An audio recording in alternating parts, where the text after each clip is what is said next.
한반도의 군사 균형을 뒤흔드는 이름, 바로 현무6입니다. 불과 몇 년 전만 해도 한국의 미사일은 북한을 겨냥한 제한적 전력으로만 인식되었습니다. 그러나 2025년 여름, 언론에 실린 한 줄 제목이 전 세계를 충격에 빠뜨렸습니다. 사거리 5,000km. 이 문장 하나가 한국이 이제 더 이상 단순한 방어국가가 아님을 증명했습니다. 현무6는 단순한 미사일이 아닙니다. 이는 동북아의 전략 지형을 바꾸는 칼날이며 한국이 핵무기를 보유하지 않고도 대등한 억제력을 손에 쥐게 된 첫 사례입니다. 북한은 더 이상 유일한 문제가 아닙니다. 현무6의 사거리는 일본 열도 전체, 중국의 베이징과 상하이, 러시아 블라디보스토크까지 단숨에 타격할 수 있습니다. 좁은 한반도라는 지리적 한계를 넘어 아시아 전역을 겨냥할 수 있는 순간 세계는 한국을 새롭게 바라보기 시작했습니다. 이제 한국을 건드리는 순간 본토 깊숙이 파괴가 닥친다. 바로 이것이 주변 강대국들이 두려워하는 이유입니다. 현무6가 주목받는 이유는 단순히 사거리에 있지 않습니다. 그 핵심은 핵 없는 억제력에 있습니다. 대부분의 장거리 전략 미사일은 핵탄두를 전제로 설계됩니다. 하지만 한국은 재래식 탄두만으로도 동아시아 전체를 제압할 수 있는 전력을 만들었습니다. 이는 국제사회가 감히 예측하지 못했던 시나리오였습니다. 미군조차도 현무6는 사실상 미니트맨 ICBM에 준하는 수준이라 평가하며 그 잠재력에 주목했습니다. 더 놀라운 것은 이 무기가 단순히 군사적 상징에 그치지 않는다는 사실입니다. 한국은 국산화율 95% 이상을 달성하며 외부 압력에 흔들리지 않는 독자적 방위산업 기반을 구축했습니다. 즉, 현무6는 언제든 한국 스스로 양산하고 개량할 수 있는 무기입니다. 제재도 수출 통제도 더 이상 걸림돌이 되지 못합니다. 세계는 깨닫기 시작했습니다. 한국은 단순한 방어 국가가 아니라 스스로 전략 균형을 주도할 수 있는 신흥 강국이라는 사실을 말입니다. 바로 이 지점에서 현무6의 진짜 의미가 드러납니다. 그것은 전쟁을 일으키기 위한 무기가 아니라 전쟁 자체를 억제하는 무기라는 점입니다. 적이 선제 공격을 감히 꿈꾸지 못하게 만드는 힘. 협상 테이블에서 한국의 발언권을 강제적으로 끌어올리는 카드. 현무6는 단순한 금속 덩어리가 아니라 한국의 새로운 자존심이며 전략적 선언입니다. 현무6를 이해하기 위해서는 먼저 그 전신인 현무5를 살펴볼 필요가 있습니다. 현무5는 최대 9톤에 달하는 초중량 탄두를 탑재, 단 한 발로도 지하 수십 미터 아래에 숨겨진 적의 지휘소나 핵심 군사시설을 무력화할 수 있었습니다. 북한의 지하 벙커, 미사일 사일로 군사지휘본부를 단번에 붕괴시키기 위해 설계된 것이 바로 현무5였습니다. 이 때문에 현무5는 세계 최강의 재래식 탄도미사일이라는 평가를 받았습니다. 그러나 그 사거리는 1000km 수준에 머물렀습니다. 다시 말해 한반도와 인접지역까지만 겨냥할 수 있었던 것입니다. 이 한계가 바로 현무6 개발의 출발점이었습니다. 초중량 탄두의 파괴력은 분명 압도적이지만 전략적으로는 주변 강대국의 본토 깊숙한 곳을 겨냥하지 못한다는 약점이 있었습니다. 그래서 한국은 탄두 중량을 줄이는 대신 사거리를 대폭 늘리는 선택을 했습니다. 현무6는 기본적으로 동일한 차체와 엔진 구조를 유지하면서도 무게를 줄여 사거리를 최대 5,000km까지 확장했습니다. 어떤 조합을 선택하느냐에 따라 같은 플랫폼 이망치가 될 수도 창이 될 수도 있는 것입니다. 현무5가 근거리에서 적을 내려치는 망치였다면 그 현무6는 대륙을 꿰뚫는 장창으로 변신한 셈입니다. 이러한 전략적 변화는 단순한 기술적 진보가 아니라 한국 안보 환경의 필연적 산물이었습니다. 좁은 국토와 수도권에 몰려있는 인구, 북한의 선제 타격 위협은 한국군에게 단순 방어가 아니라면 거리에서 먼저 억제할 수 있는 능력을 요구했습니다. 현무6는 바로 그 요구에 대한 해답이었습니다. 이제 한국은 단일 미사일 체계 안에서 두 가지 전혀 다른 효과를 동시에 확보합니다. 가까이는 북한의 지하시설을 박살내고 멀리는 아시아 대륙 깊숙한 곳까지 손을 뻗을 수 있는 전력 말입니다. 이제 주변국들은 결코 한국을 무시할 수 없습니다. 일본에게는 본토 전역이 타격권에 들어왔다는 의미이고 중국에게는 상하이와 베이징 같은 경제정치의 심장부가 위협받고 있다는 뜻입니다. 러시아 또한 극동지역의 전략 거점이 안전하지 않음을 직감합니다. 현무6는 한국의 안보 계산을 한반도에서 아시아 전역으로 확장시켰습니다. 이로써 한국은 더 이삼국지적 안보국가가 아니라 지역 전략국가로 탈바꿈하게 된 것입니다. 현무6가 단순한 장거리 미사일이 아니라 게임 체인저로 불리는 이유는 추진체 기술에 있습니다. 한국은 액체 연료 대신 고체 연료 기반의 2단 추진체를 선택했습니다. 이는 발사 준비 과정에서 연료 주입이 필요 없는 즉각 발사 능력을 의미합니다. 액체 연료 미사일은 연료 주입에 수십 분에서 수시간이 걸리며 그 과정에서 발사대가 적의 정밀 공격에 노출됩니다. 반면 현무6는 이동식 발사대에서 언제든 버튼 하나로 사격할 수 있습니다. 발사 준비 시간의 차이가 곧 생존율과 억제력의 차이로 이어집니다. 고체 연료의 장점은 이뿐만이 아닙니다. 첫째, 기동성이 압도적으로 높습니다. 고체 연료 미사일은 대형 트레일러나 지상이동식 발사 차량에서 빠르게 위치를 바꿔가며 발사할 수 있어 추적이 사실상 불가능합니다. 둘째, 유지관리 비용이 크게 줄어듭니다. 액체 연료는 보관이 까다롭고 장기적으로 안전성 문제가 뒤따르지만 고체 연료는 장기간 저장해도 안정적입니다. 셋째, 발사 신뢰도가 높습니다. 즉시 점화해도 성능이 안정적으로 유지되기 때문에 전시 상황에서 언제든 쏠 수 있는 무기라는 확신을 줍니다. 이러한 기술적 진보는 단순한 국방 차원의 성과가 아니라 산업적 의미도 가집니다. 누리호 발사체와 기술적 유사성을 지닌 고체 연료 추진체는 한국형 우주 발사체 개발에도 직접 활용될 수 있습니다. 군사기술이 민간 우주산업으로 이어지면서 한국은 국방과 우주항공을 동시에 성장시키는 이중 효과를 얻게 되는 것입니다. 한겨레는 현무 시리즈의 국산화율이 이미 95%를 넘어섰다고 보도했습니다. 이는 한국이 외부 압력이나 제재에 흔들리지 않고 독자적으로 첨단 무기를 개발 양산할 수 있다는 뜻입니다. 결국 현무6는 단순히 새로운 무기가 아닙니다. 그것은 한국이 기술적, 산업적 자립을 선언하는 상징입니다. 세계 어느 나라의 승인도 원조도 필요하지 않습니다. 이제 한국은 독자적으로 전략 균형을 설계하고 스스로 안보를 지킬 수 있는 힘을 손에 넣었습니다. 이 점이야말로 주변국들이 가장 두려워하는 부분입니다. 무기의 사거리보다도 국산화율 95%라는 사실이 더 큰 의미로 다가옵니다. 이는 한국이 더 이상 외부에 의존하는 국가가 아니라 스스로 전략 자산을 창조하는 국가임을 증명합니다. 현무6의 위상을 제대로 이해하려면 해외 무기들과의 비교가 필요합니다. 미국의 미니트맨 ICBM은 사거리가 13,000km를 넘어 지구 반대편까지 타격할 수 있습니다. 그러나 이 무기는 핵탄두를 전제로 한 전략 자산입니다. 핵이 없는 상태에서의 억제력을 상상하기 어렵습니다. 반면 현무6는 재래식 탄두만으로도 동북아 전체와 중앙아시아까지 억제할 수 있는 능력을 확보했습니다. 핵을 사용하지 않고도 강대국에 맞설 수 있는 현실적 대안. 이것이 바로 현무6가 가지는 독보적 가치입니다. 중국의 둥펑26 역시 자주 비교되는 무기입니다. 사거리 약 4,000km로 괌의 미군 기지를 겨냥해간 킬러라는 별명을 얻었지만 액체 연료 기반 모델이 여전히 존재합니다. 발사 준비 시간이 길고 노출 위험이 크다는 약점이 따릅니다. 현무6는 고체 연료, 2단 추진체를 적용해 이런 한계를 완전히 극복했습니다. 로이터는 이를 두고 발사 즉흥성을 확보한 한국형 전략자산이라고 평가했습니다. 단순히 거리가 아니라 실제 전장에서 즉각 대응 가능한 무기라는 점에서 현무6는 차별성을 보여줍니다. 러시아의 전략 무기와도 비교가 가능합니다. 러시아는 아방가르드와 같은 극초음속 활공체로 세계를 놀라게 했지만 이는 역시 핵탄두 운용을 전제로 한 무기입니다. 현무6는 핵을 배제한 상태에서 재래식 타격만으로도 전략적 억제력을 갖췄다는 점에서 러시아와는 완전히 다른 길을 걷고 있습니다. 즉, 한국은 핵에 기대지 않는 새로운 억제 모델을 만들어낸 것입니다.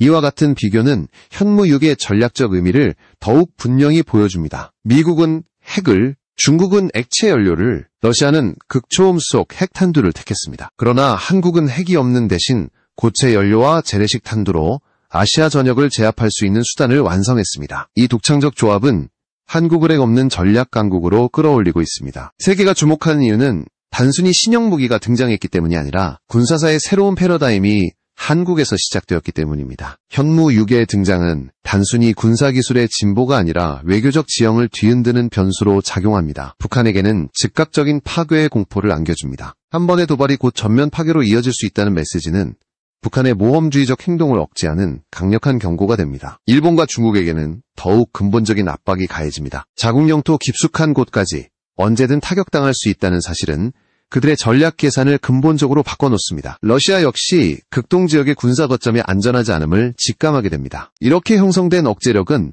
단순한 군사적 균형을 넘어 외교 협상에서도 중요한 카드가 됩니다. 협상 테이블에서 한국의 발언권은 현무6라는 실체에 의해 뒷받침됩니다. 상대국이 함부로 무시할 수 없는 현실적 힘이 존재하기 때문입니다. 이는 군사적 억제와 외교적 레버리지가 동시에 작동하는 드문 사례입니다. 또한 현무6의 기술적 성과는 민간 분야로 확장되며 국가 이미지를 제고합니다. 한국형 발사체 누리호와 유사한 기술은 우주 산업 발전으로 이어지고 이는 국방과 과학기술의 동반 성장을 가능하게 합니다. 현무6는 단순히 무기가 아니라 한국이 기술 강국으로 도약했음을 보여주는 상징이자 선언입니다. 한편 주변국의 반응은 극도로 민감합니다. 중국은 서해와 동중국해의 방어망을 강화하며 긴장 수위를 높이고 있고 일본은 미사일 방어체계 확충을 서두르고 있습니다. 그러나 그들의 방어망이 아무리 촘촘해도 고체 연료 기반 즉시 발사 능력을 가진 현무육을 완전히 막기는 어렵습니다. 결국 현무육은 상대국의 방어망을 무력화하는 동시에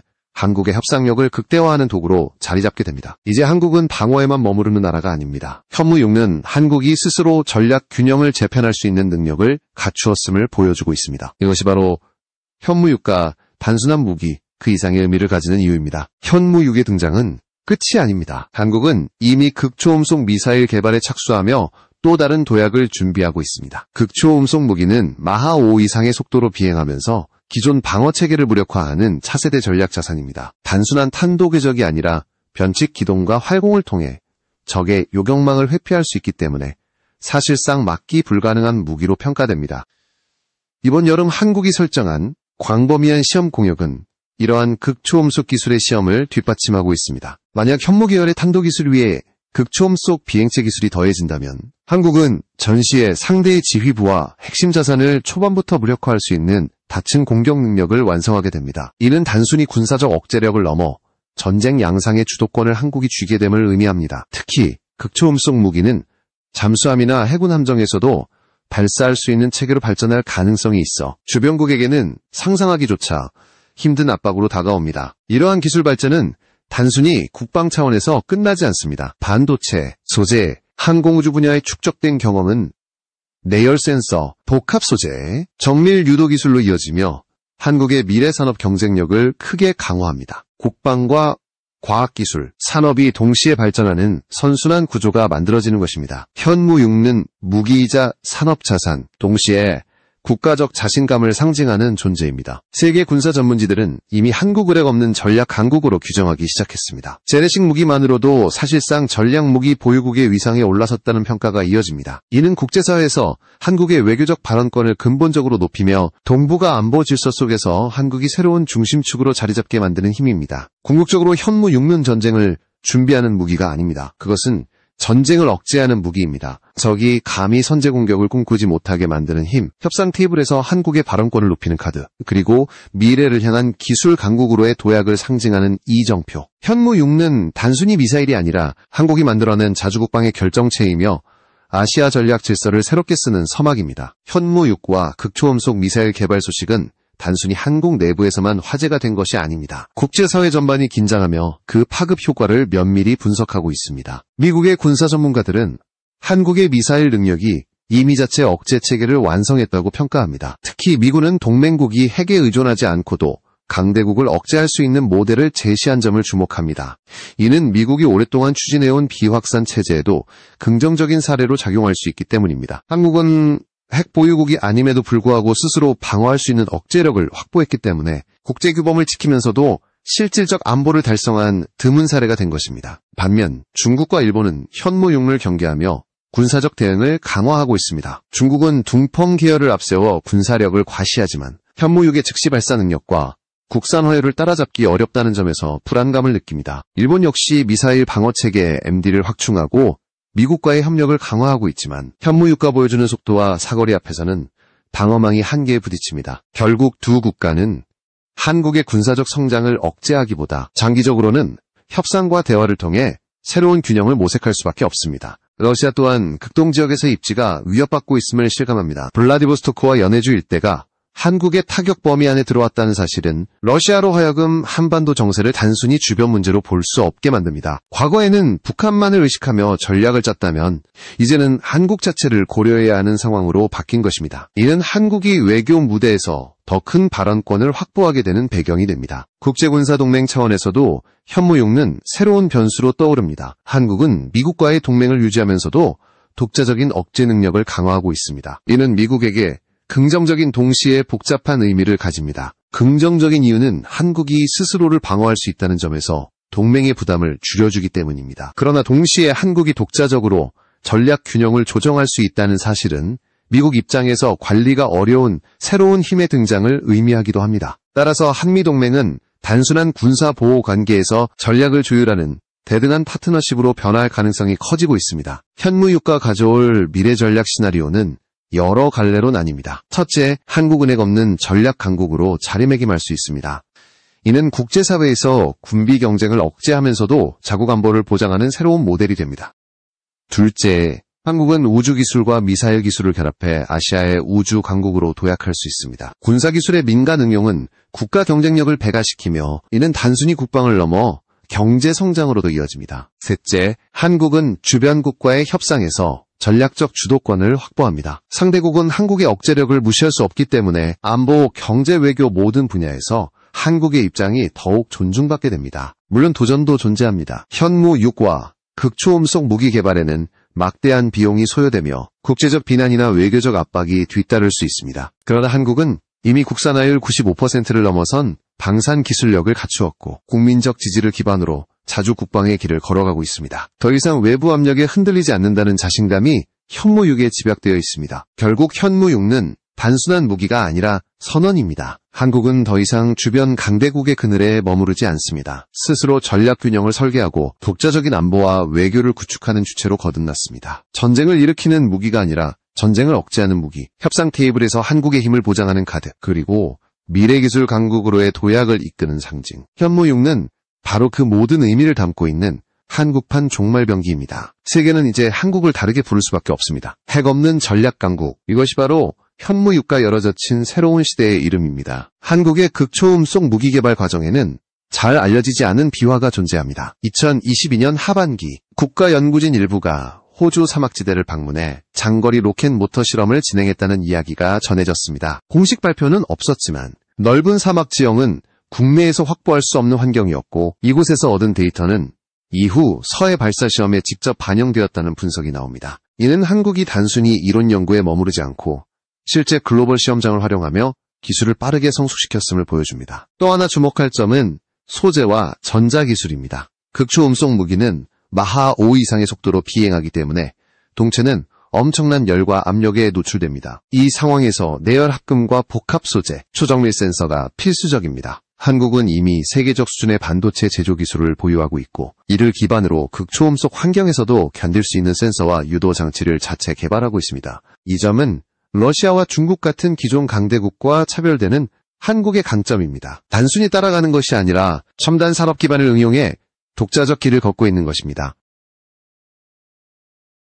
군사 전문가들은 이러한 흐름을 두고 한국이 새로운 군사 패러다임을 열었다고 평가합니다. 과거에는 핵을 가진 나라만이, 그러나 한국은 핵을 가지지 않고도 재래식과 극초음속 기술을 결합해 사실상 동등한 전략 억제력을 확보했습니다. 이는 세계 군사사에서 전례가 드문 혁신적 사례입니다. 따라서 국제사회는 한국의 모델을 액없는 억제력의 대표적 사례로 분석하며 장기적으로는 비확산 체제에도 새로운 가능성을 제시한다고 평가합니다. 이러한 전략 패러다임의 전환은 한국의 외교적 위상에도 직접적인 영향을 미칩니다. 이제 한국은 단순히 동북아 안보의 변수가 아니라 전략 균형을 재편하는 주체로 인식됩니다. 이는 미국과의 동맹, 중국과의 경쟁, 일본과의 관계, 러시아와의 교차점에서 모두 새로운 힘으로 작용합니다. 현무6과 극초음속 무기는 단순한 군사적 카드가 아니라 한국 외교의 새로운 언어가 된 것입니다. 결국 한국의 메시지는 분명합니다. 우리는 전쟁을 원하지 않는다. 그러나 도발을 결코 용납하지 않는다.